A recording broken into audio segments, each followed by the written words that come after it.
হৰি ওৰা হে প্ৰভুসকল, আমি কীৰ্তন শাস্ত্ৰ ভাগিৰ কংসবধৰ অধ্যায় আলোচনা কৰি আছিলোঁ আগৰ সময়খিনিত। গতিকে আমি আজিও আকৌ এই কংসবধৰে অধ্যায়টি লৈছোঁ। কৃষ্ণ ৰামেহে গতি ভজমৰ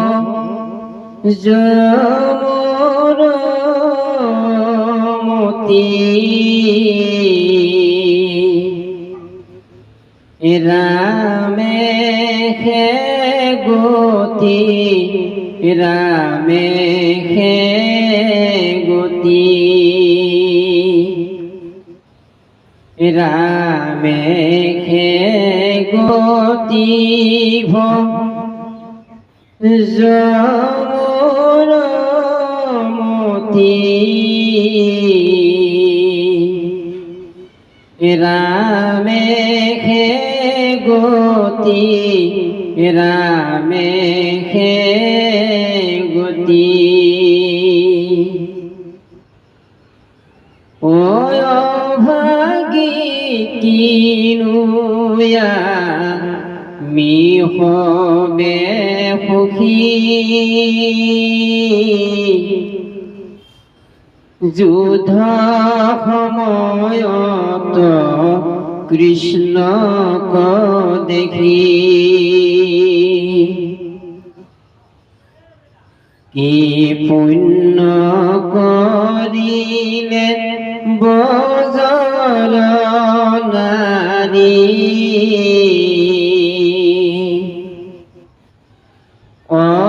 অনুফলে দেখে হেন মুৰাৰী।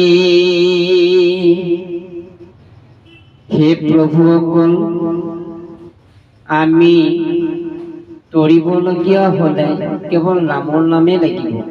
ৰাম নামে তৰা বুলি কৈছে, যে ৰামেহে গতি ভজমৰ মতি, ৰামেহে গতি, ৰামেহে গতি, যে গতিৰ ৰাস্তাটো পাবলগীয়া হ'ল কেৱল ৰামৰ নামেৰে। আকৌ যি ব্ৰজবাসীৰ ব্ৰজধামৰ গোপীসকলে কিমান ভাগ্যৰ মূৰত প্ৰভু ভগৱন্তৰ লগত সম্বন্ধ কৰি সকলো সভাসদৰ মাজতে স্বীকৃতি প্ৰাপ্ত হৈছিল, যে সকলো কৃষ্ণক চিনি পাইছিল। কিন্তু কেনেকৈ চিনি পাইছিলে? কৃষ্ণক বন্ধু হিচাপে কোনোবাই চিনি পালে, কোনোবাই আকৌ চিনি পালে লগৰীয়া হিচাপে খেলা ধূলাৰ মাজত, কিন্তু কোনোবাই আকৌ দেখিলে তেওঁ এজন সিদ্ধ পুৰুষ হিচাপে, কোনোবাই আকৌ দেখিলে ভগৱন্ত স্বৰূপে। যে সকলোৰে মন্তব্যবিলাক একে নাছিলে। কিন্তু এই চানুই কি কৰিলে, চানুৰ ভাগ্য অনুপাতে যে ব্ৰজবাসীৰ সকলো সভাসদৰ মাজত সকলোৰে আনন্দিত হৈছিল কৃষ্ণক দেখা পায়। আকৌ কি কৰিছে, যে অনুক্ষণে, যে নিমিষতে কৃষ্ণ দেখিবলৈ পায়, নিমিষতে আকৌ কৃষ্ণক দেখিবলৈ নাপায়। তেওঁলোকে দেখা সময়খিনিত আনন্দৰ মাজেৰে সময়খিনি কটাব, বা সময়খিনি কি ধৰণে অতিবাহিত হয় তেওঁলোকে নিজে গম নাপায় বা ক'ব নোৱাৰে। আৰু কৃষ্ণ আঁতৰি যোৱা সময়খিনিত তেওঁলোকৰ অনুভৱ হয়, আমি কাৰ লগত আছিলোঁ, আমি কি কৰি আছিলোঁ, কৃষ্ণক আমি এতিয়া নেদেখাই হ'লো। গতিকে সকলোৰে কেৱল তেওঁলোকৰ এটাই চিন্তা, কৃষ্ণৰ ওচৰত থাকিলে ভাল লাগে, কৃষ্ণ আঁতৰি গ'লে বেয়া লাগে বুলি মনোভাৱত তেওঁলোকৰ ভাবি উঠিছিল বা জাগি উঠিছিল। তেতিয়া চানুই এই মনৰ আশাখিনি, এটাই আশা আছিল, কৃষ্ণক ভগৱন্ত পুৰুষৰ লগত এটা ভাল সম্বন্ধ ৰাখিবৰ কাৰণে। কৃষ্ণ ও যাহাৰ ৰূপৰ নাহি সমান, অনুদিনে কৰে নয়নে পান মথন্তে দধিক দহন্তে গাই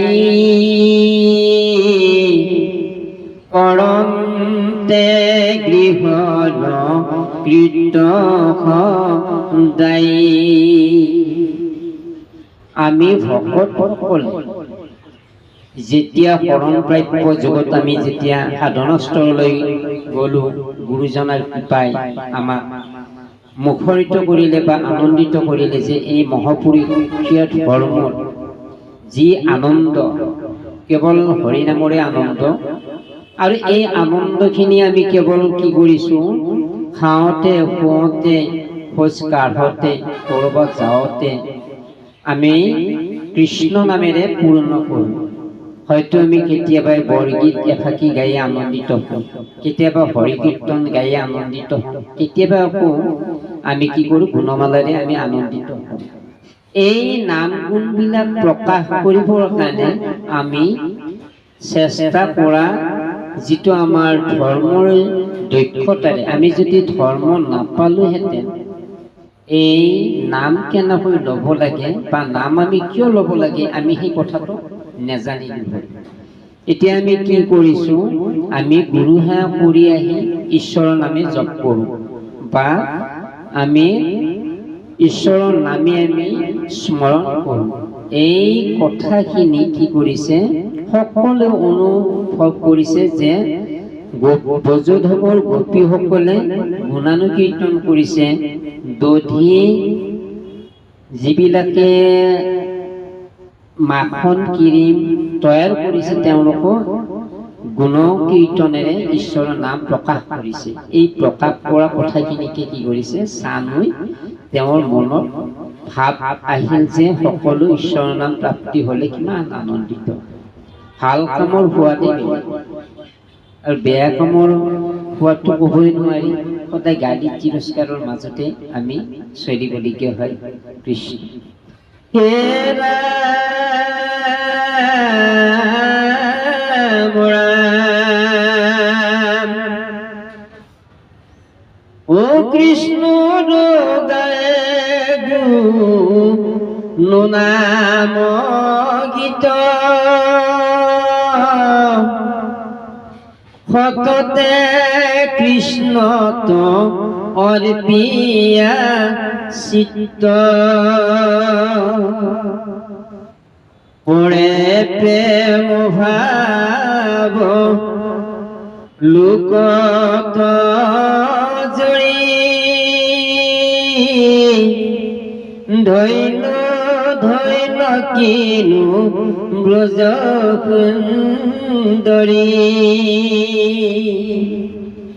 আটাইতকৈ ভক্তিপ্ৰিয় আৰু প্ৰেম ভাৱেৰে ব্ৰজধামৰ গোপীসকলে কৃষ্ণক জানিছিলে।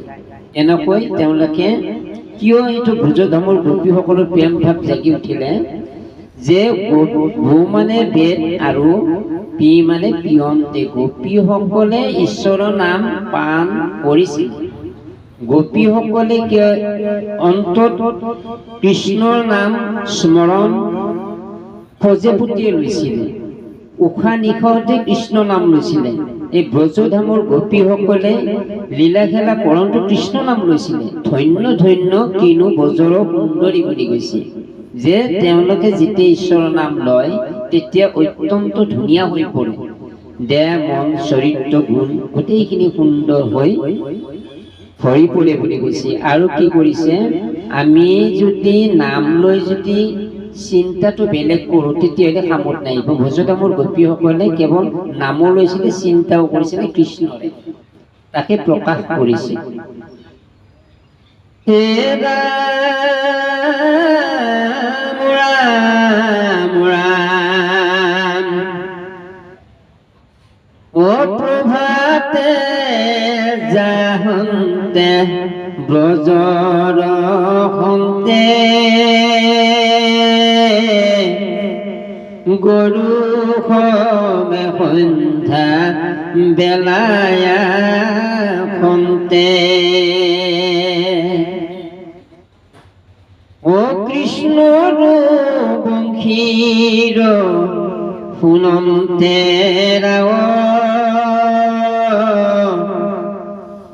বজায় গোপী বয়া কুল ভাব কৃষ্ণৰ যি এই মুৰুৰীৰ শব্দ শুনি অৰ্থাৎ বংশীৰ বাঁশীৰ শব্দ শুনি গৰু বিলাকে ওচৰ চাপি আহি গৰু বিলাকে কৃষ্ণৰ গা চেলেকে কৃষ্ণৰ মন প্ৰাণ অত্যন্ত সুন্দৰ হৈ পৰে আৰু ভাল লাগি যায় এই চিনটো দেখা পালে। আৰু এই চিনবোৰ দেখা পাই ব্ৰজধামৰ গোপীসকলে আকৌ আনন্দিত হয়। আকৌ কি কৈছে ইয়াতে যে গোপীসকলে আকুল ভাৱেৰে যেতিয়া কৃষ্ণৰ বংশীৰ মাত শুনে তেওঁলোকে ৰ'বই নোৱাৰা হয়, কৃষ্ণৰ কাষ চাপি ওচৰত আহি আকৌ কৃষ্ণৰ লগত নৃত্য ভংগীৰে নাচান বাগান কৰে। লগতে আকৌ কি কৈছে ইয়াতে যে কৃষ্ণৰ মহামিলন আৰু মহসুখৰ যিটো আনন্দ গোপীসকলৰ মাজতে ফুটাই তুলিছিল। আনন্দিত এই শব্দখিনি তেওঁলোকৰ মাজতে ভাৱ জাগি উঠিছিল। কৃষ্ণ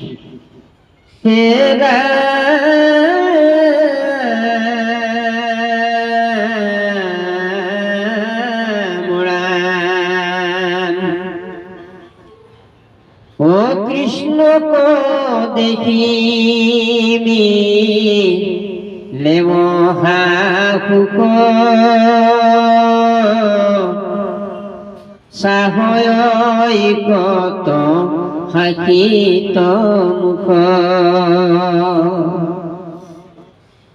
সদায় দৃষ্টি তবন মালি কতনো কৰিলে পূৰ্ণ গোৱালি। কিমান পুণ্য কিমান সঞ্চয় আৰু কিমান ঈশ্বৰৰ লীলা মহিমাৰ মাজত ভকতে আবদ্ধ হয় এই চানৈ কিন্তু এই কথাখিনি নিজৰ মাজতে কেৱল ভাবি থাকিবলগীয়া হৈছিলে। তাকে কি কৰিছে মহসুখ মিলিছে কৃষ্ণৰ গুণ কীৰ্তন গাই ভকতিৰ আবদ্ধত যেতিয়া লুকুৱাই ভকতিৰ গুণেৰে সম্বলি থাকে তেতিয়াই ভকতৰ আনন্দিত এই মুখখন ভৰি পৰে কৃষ্ণৰ গুণনাম কীৰ্তনেৰে।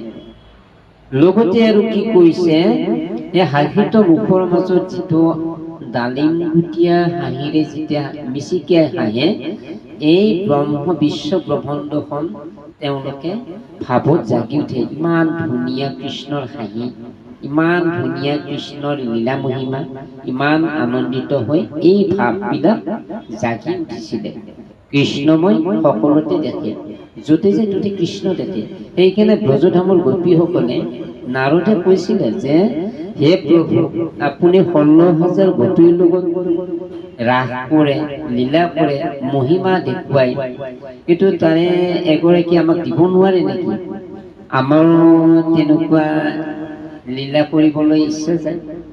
তেতিয়া কৃষ্ণই কৈছিলে যে এটা কাম কৰা নাৰদ, যদি তোমাৰ ইমান ইচ্ছা গৈছে মই য'ত নেথাকো সেইগৰাকীৰ লগতে তুমি লীলা মহিমা কৰিব পাৰিবা।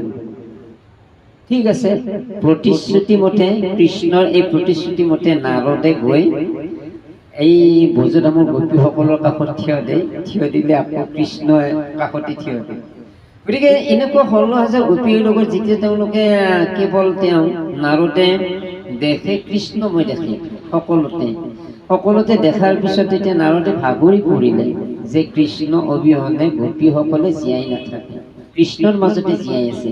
গতিকে মই আৰু এই ইমান ডাঙৰ কথা এটা লুকাই থকাৰ ভক্তি ভাৱত যেতিয়া লুকাই থাকিব সেইটো মোৰ আৰু কোনো ধৰণত মই তাৰমানে তাৰ পৰা আঁতৰাই আনিব নোৱাৰো। কাৰণ কি চুম্বক যেতিয়া লোহৰ লগত আকৰ্ষণ হৈ থাকে, চুম্বক এটুকুৰা লোহৰ পৰা আঁতৰাই অনা সম্ভৱ নহয়। সম্ভৱ নহয়। আকৰ্ষণ বিকৰ্ষণ হ'ব লাগিব। অদাচিতে কৃষ্ণই যদি ক'লেহেঁতেন ঠিক আছে মই এনেকুৱাকে দিলো তুমি এনেকুৱাকে কৰিবা, কিন্তু কৃষ্ণই এটা প্ৰতিশ্ৰুতি দিছে যে মই য'ত নাথাকো। কাৰণ কৃষ্ণহে বিচাৰিছে, গোপীসকলে নাৰদক কেতিয়াও বিচৰা নাছিল। কাৰণটো সেইটোৱেই, কৃষ্ণ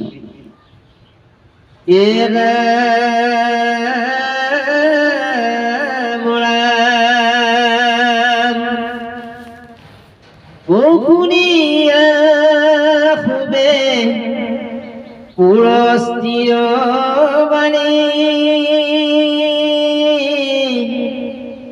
দৈৱকী বসুদেৱ দুয়ো প্ৰাণী নজানি দুয়ো তয়নৰ বল পুত্ৰ শোকে দুয়ো ভুল বিহলা। কৃষ্ণই অহা কথাখিনি দৈৱকী বসুদেৱে যিটো কাৰাগাৰত আছিলে, কংসৰ কাৰাগাৰত যেতিয়া আবদ্ধ হৈ আছিলে, তেতিয়া কি কৰিছিলে, কংসৰ এই কথাখিনিয়ে যে ৰাজসভাত যে কৃষ্ণ আহিছে, এই কথাখিনি কিন্তু আচলতে দৈৱকী বসুদেৱে শুনা পাইছে, গম পাইছে। কিন্তু তেওঁলোকে ভাবিছে যে কৃষ্ণক যদি আমি একবাৰ দেখিলো আমি কিমান ভাল লাগিল হয়, পুত্ৰ হৈ উপজিলা আমাৰ হৃদয়ত, কিন্তু আমি নেদেখো আঁতৰত থকাৰ বাবে। কিন্তু আজি ইমান সন্মুখত কৃষ্ণ আহি আমাৰ পুত্ৰ ওচৰতে আহিছে, যদি তেওঁৰ মুখখন দেখিলোহেঁতেন আমাৰ কিমান ভাল লাগিলে হেঁতেন। কিন্তু কি কৰিছে, কৃষ্ণইতো দেখা কৰিবই, কিন্তু তেওঁলোকে ভাবিছে যে দেখা দিলে ভাল আছিলে। তেওঁ আকুল বিয়াকুলেৰে তেওঁলোকে ৰৈ থাকিলে কৃষ্ণৰ মুখ চাবলৈ, আৰু ব্যাকুল হৈ পৰিছে মনটো। হে প্ৰভুসকল, আনন্দৰ সোৱাদে বেলেগ। আমি কৈছো আনন্দৰ সোৱাদ ল'বলগীয়া হ'লে আটাইতকৈ আনন্দ আছে আমাৰ নামৰ মাজতে। নাম ল'ব লাগিব আৰু নাম গাব লাগিব, তেতিয়া আনন্দ ভৰি ভৰি কৃষ্ণময় হয়। এতিয়া বৰ্তমান যুগটোৱেই হৈছে কলি যুগ। এক হৰিনাম ধৰ্ম প্ৰচাৰ কৰিলে মহাপুৰুষ কৃপাল গুৰু জীৱনিকা দিব সংস্কাৰৰ বাবে। গতিকে আমি কি কৰিব লাগিব, আমি জীৱ মুকুতিৰ পাবৰ কাৰণে আমি কি কৰিব লাগিব, সদায় জগতখনৰ কল্যাণ বিচাৰিব লাগিব। আমি কৃষ্ণ নাম ল'বই লাগিব। কৃষ্ণ জয় জগতগুৰু শ্ৰীমন্ত শংকৰ। মই দুৰাচাৰ